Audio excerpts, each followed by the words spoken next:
आज हम इस पाठ में पढ़ेंगे कि जब गणप्पा जो है, आनंदा जो है, वो अपने विद्यालय में जाना शुरू कर देते हैं और क्योंकि वो देखते हैं उनके जो क्लास में जो एक बच्चा है वो बहुत ही ज्यादा होनहार है, वो बहुत ही ज्यादा अच्छा है पढ़ने में, तो वो उसे कॉपी करने लगते हैं, उसको देखने लगते हैं कि हाँ ये कैसे मेहनत कर रहा है, ये कैसे पढ़ रहा है। तो इसी वजह से वो क्लास में उनका भी सम्मान होने लगता है। अब अध्यापक उनका भी नाम लेते हैं और वो दोनों बहुत अच्छे मित्र भी बन गए हैं। तो क्या कुछ इस कहानी में आगे होने वाला है वो हम आज अपने इस सेशन में पढ़ेंगे।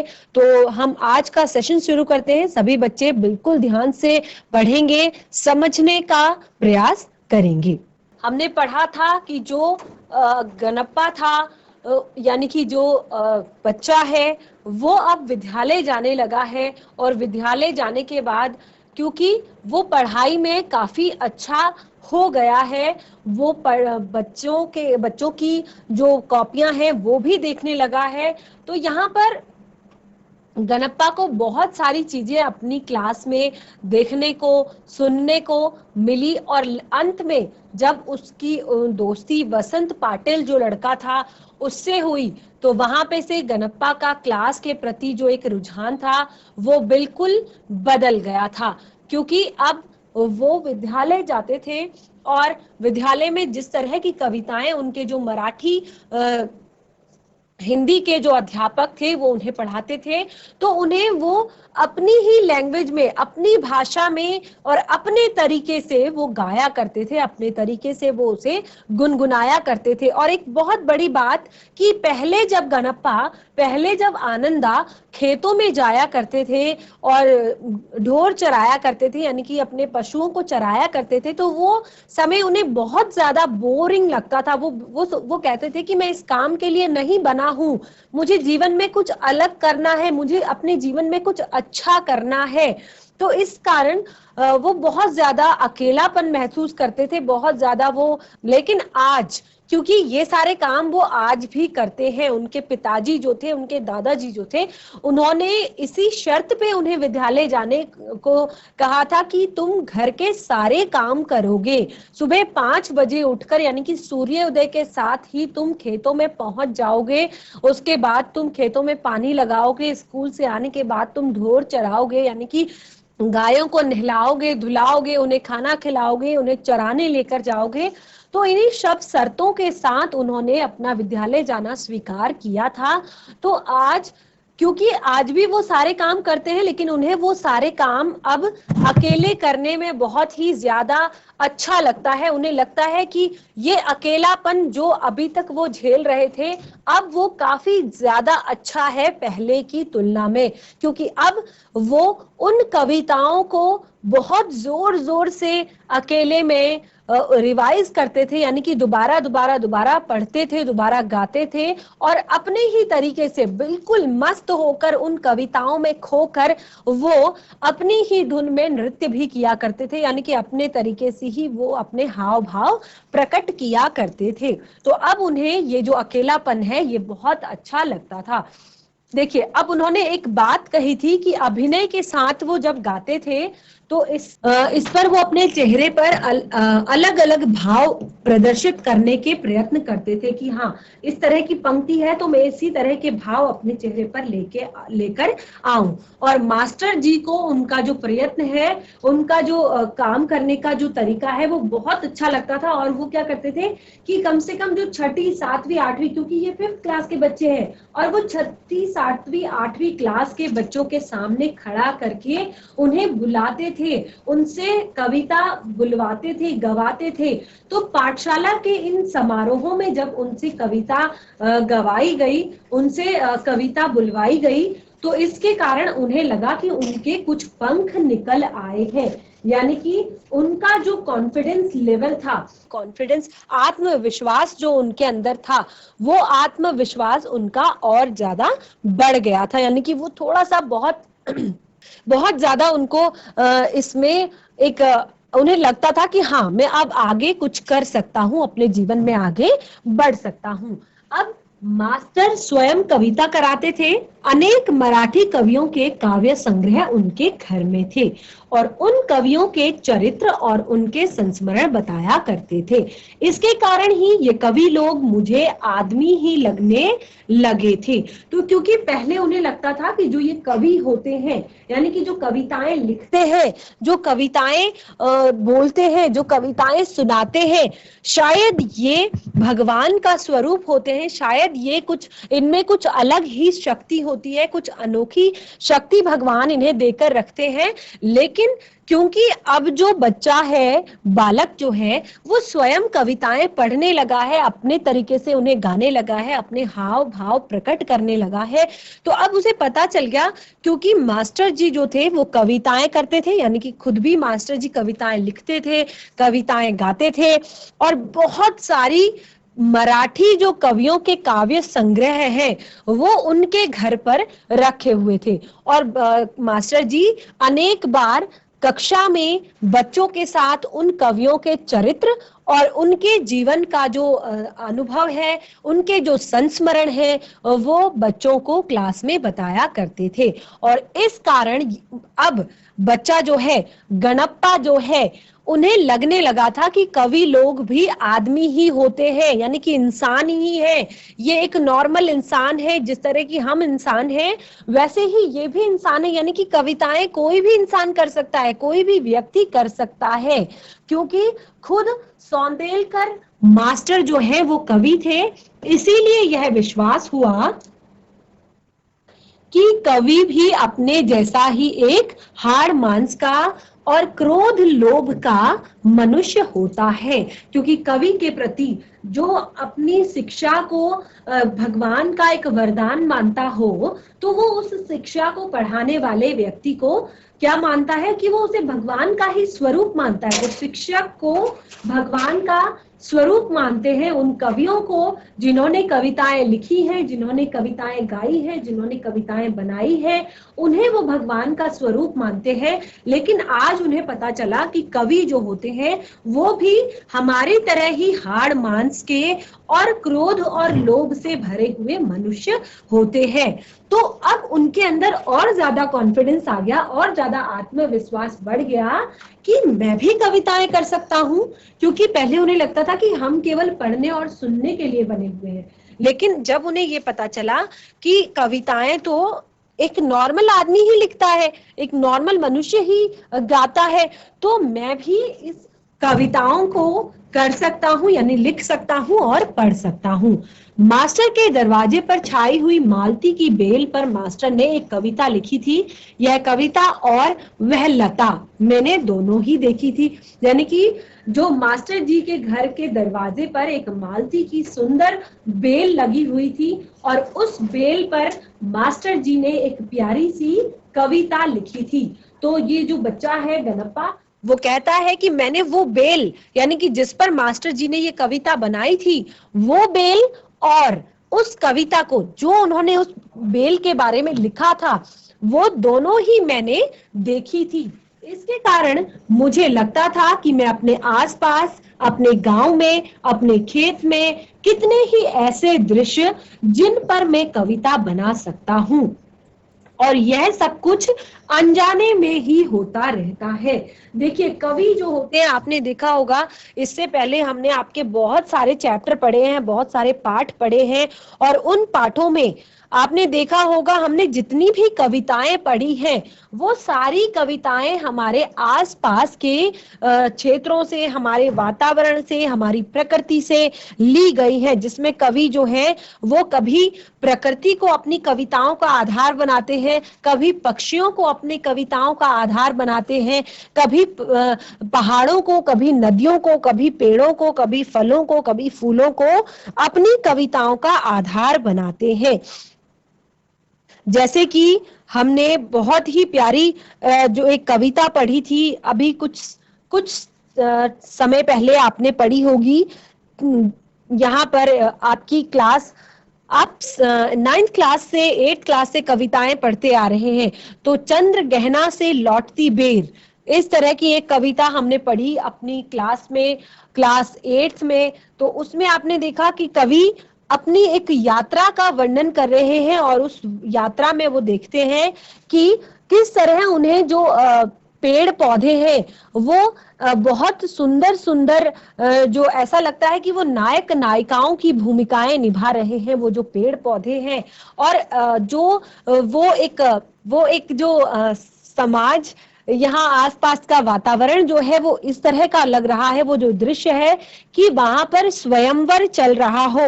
और आपकी ही कविता जो सहर्ष स्वीकारा है, हमने पढ़ी इससे पहले, उसमें क्या था कि हमने जो दूरदर्शन के माध्यम से या फिर जिसमें कवि कह रहे हैं एक दूरदर्शन के माध्यम से वाली जो हमने शुरू में आपकी कविता पढ़ी थी, वो भी यानी कि हम अपने आसपास की जो भी चीजें देखते हैं उस पर हम कविताएं कर सकते हैं, उस पर हम कविताएं बना सकते हैं और लिख सकते हैं। और ये सारी चीजें अक्सर अनजाने में ही होती है, यानी कि जब हम उसके बारे में सोचते हैं तो हमने देखा है कि हमारे आसपास की जो सारी चीजें हैं, अगर हम उन्हें बिल्कुल ध्यान पूर्वक नोटिस करें, बिल्कुल ध्यान पूर्वक सुने, उन पर ध्यान केंद्रित करें, तो हमें कई बार ऐसी चीजें देखने को मिलती है, ऐसी चीजें हमें समझ में आती है जिस पर हम कुछ पंक्तियां लिख सकते हैं।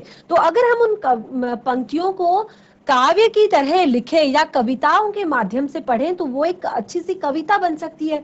तो इसी तरह बिल्कुल यहाँ पर जो बच्चा है गणप्पा, वो कह रहे हैं कि मैं भी कविताएं कर सकता हूँ, क्योंकि मैं अपने आसपास, अपने गांव में, अपने खेतों में कितने ही ऐसे दृश्य हैं जिन पर मैं कविता बना सकता हूँ, और यह सब कुछ अक्सर अनजाने में होता है। भैंस चराते चराते मैं फसलों पर, जंगली फूलों पर तुकबंदी करने लगा। तो ये एक बहुत ही, देखिए इसका मतलब होता है कि उसका जो बच्चे का जो दिमाग है, कल्पना शक्ति जो उसकी है वो कितनी ज्यादा है।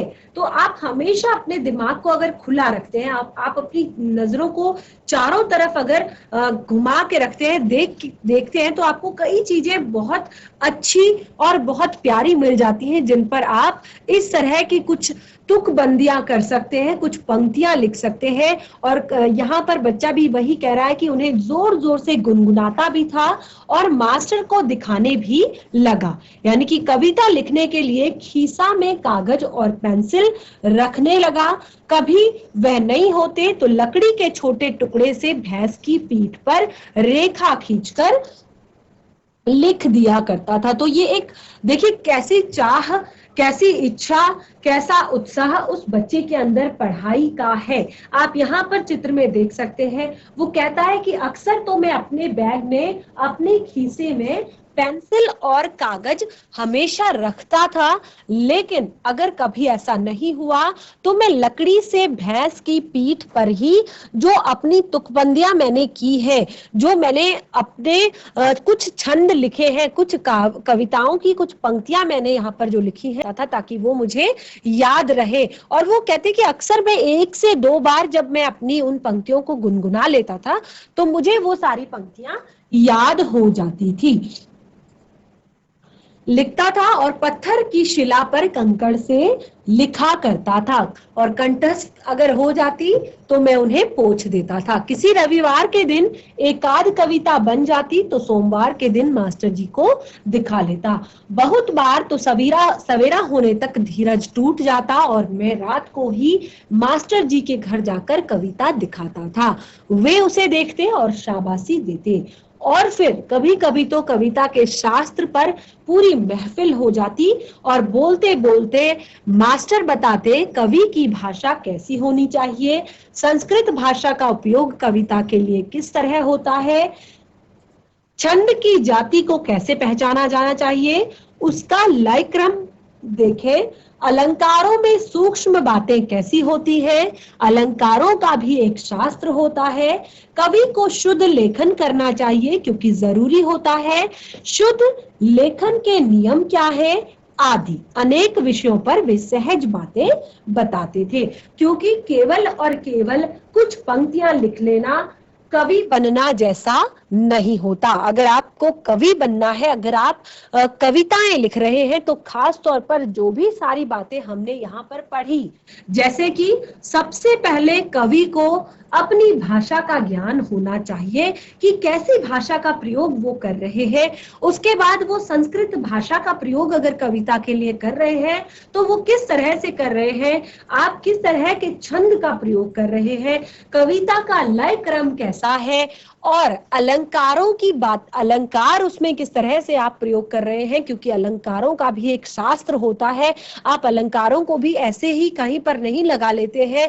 कवि को शुद्ध लेखन करना चाहिए, क्योंकि ये जरूरी है। शुद्ध लेखन के भी कुछ नियम होते हैं जो कवि को पता होने चाहिए। इस तरह बहुत सारी बातें हैं जो कवि बनने के लिए, यानी कि कविताएं लिखने के लिए सीखना और समझना जरूरी होता है। मुझे उनके प्रति अपनापन महसूस अनुभव होता था।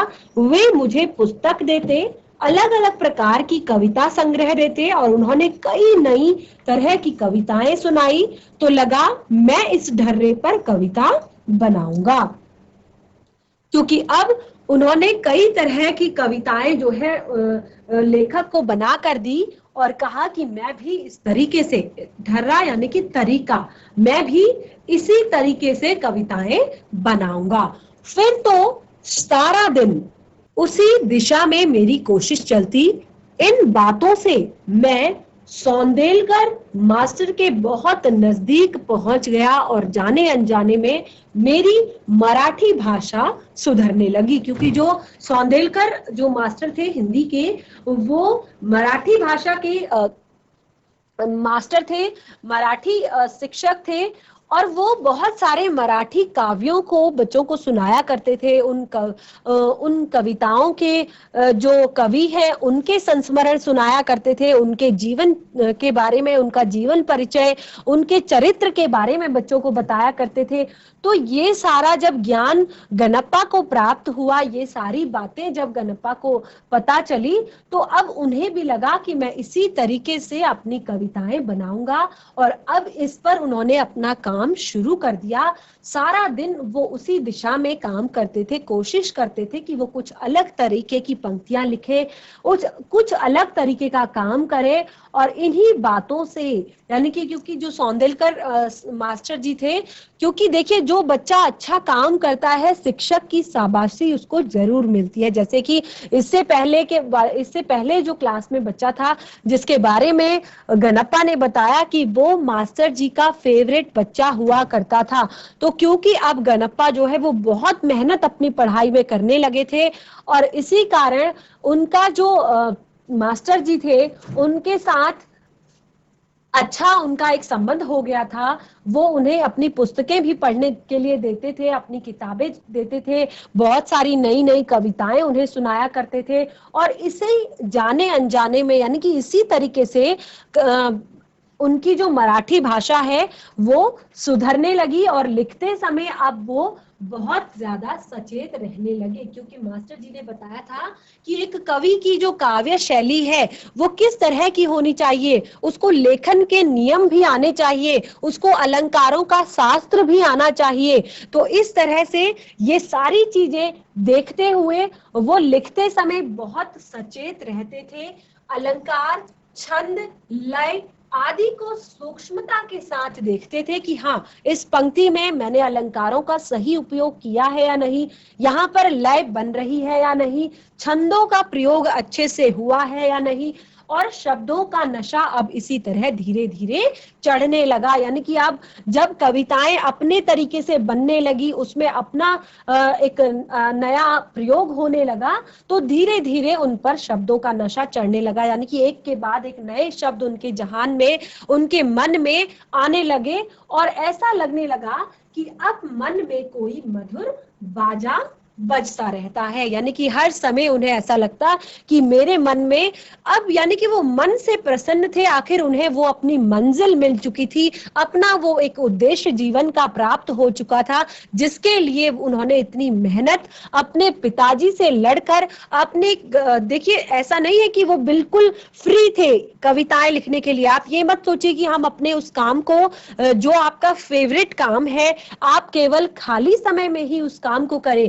आपको अगर वो आप यहाँ पर केवल कविता लिखने की बात की है, बच्चे को पढ़ने का बहुत ज्यादा शौक था, विद्यालय जाने का बहुत ज्यादा शौक था, कविताएं लिखने का शौक था, लेखन का बहुत अच्छा जो शौक था उन्हें, तो ये एक अलग चीज है कि ये आप पढ़ाई से हटकर अगर आपको कोई किसी चीज का शौक है, तो ये होता है कि अगर आप अपने लक्ष्य को पाने के लिए 100% कोशिश नहीं करेंगे, तो आपको लक्ष्य मिलना जो है उतना ही ज्यादा कठिन आपके लिए हो जाएगा। लेकिन यहाँ पे जो गणप्पा है, आप उसकी परिस्थितियां देखिए। वो सुबह उठकर पहले खेतों में जाता है, पूरे खेतों का काम करता है, पानी लगाता है, फिर विद्यालय जाता है, फिर घर आता है, उसके बाद फिर से खेतों में जाता है, फिर वो गाय चराता है, फिर घर का काम करता है, भैंसों को नहलाता है, बहुत सारे काम उसके पास है। लेकिन क्योंकि उसने अपने जीवन का एक उद्देश्य जो है वो बना रखा है, एक लक्ष्य जो है वो बना रखा है, तो उसमें वो कभी भी ये नहीं देखता कि रात हो गई है, दिन हुई है, सुबह हुई है, शाम हुई है, या मुझे काम है। ऐसा कोई बहाना जो है उनकी अपनी इस उद्देश्य के आसपास नहीं भटकता। वो उसके लिए हमेशा अपने लक्ष्य के लिए हमेशा अपने आप को तैयार रखते हैं, अपने काम के प्रति वो हमेशा न्यौछावर रहते हैं। तो ये चीज उनके साथ हुई और इसका उन्हें बहुत अच्छा फल भी मिला। तो ये एक बहुत बड़ी सीख, एक बहुत। तो बच्चों, आपने देखा जो आज का चैप्टर हमने कंप्लीट किया है, जूझ, ये जो शीर्षक है इस पाठ पर बिल्कुल सटीक बैठता है। जूझ यानी कि वो कितनी ज्यादा मेहनत से, कितने ज्यादा बिल्कुल अपने लक्ष्य के लिए कितने ज्यादा वो डेडिकेटेड है, कितने उत्साहित है अपने उस लक्ष्य को प्राप्त करने के लिए, कि वो सब कुछ उसके लिए करने को तैयार है। तो केवल और केवल आप, ऐसा नहीं है कि आपको ये कहा जा रहा है कि आप पढ़ने के लिए, सिर्फ पढ़ने के लिए और सिर्फ पढ़ने के लिए ही अपना ध्यान लगाइए। आप अपनी पसंद की चीजों में भी आप अच्छा कर सकते हैं। अपने लक्ष्य, आपका जो लक्ष्य है, अगर आप उस पर 100% मेहनत करेंगे तो आप हर चीज में अच्छा कर सकते हैं। तो आज का जो चैप्टर है इसने हमें बहुत कुछ सिखाया है और इस पाठ से जुड़े हुए कुछ प्रश्न हैं। आशा करती हूँ कि क्योंकि पाठ को 3 से 4 बार, क्योंकि हर सेशन में पाठ रिवाइज होता है, हर सेशन में हम पढ़ते हैं कि पहले हमने क्या पढ़ा था, तो कई बार पाठ हमारा रिवाइज हो चुका है। तो पाठ से जुड़े हुए प्रश्न उत्तर आप स्वयं कर सकते हैं, ये आपके लिए होमवर्क भी है। तो आप पाठ को स्वयं करेंगे, प्रश्न उत्तर को। आज के सेशन के लिए बस इतना ही। हम मिलेंगे नए सेशन में एक नए पाठ के साथ। तब तक के लिए धन्यवाद। आपका दिन शुभ हो।